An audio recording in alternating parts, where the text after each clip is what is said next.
ભુજમાં પ્રવાસીઓ રણોત્સવ દરમિયાન ખૂબ જ આવે છે, ત્યારે ભુજના વિવિધ પ્રવાસન સ્થળોનો વિકાસ કરવો જોઈએ તેવી માંગણી ભુજના નાગરિકો દ્વારા કરવામાં આવેલ છે।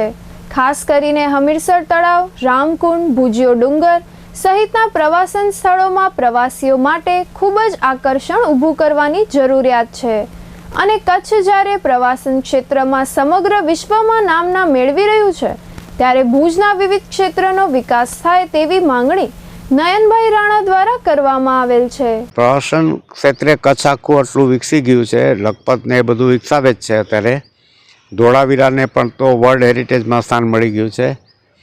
એ રીતે ભુજનું મહત્ત્વ પણ ખૂબ જ વધી જાય છે। એટલે ભુજનું આ મ્યુઝિયમથી લઈને રામકુંડ છે ને ભુજિયો ડુંગર છે કે જ્યાં એ લોકોએ થોડી શરૂઆત ભુજિયા ડુંગરમાં કરી છે, હજુ બાકી છે થોડું અંદરની સાઈડમાં બધું। એમાં છતરડી છે, જ્યુબિલી હોસ્પિટલ છે।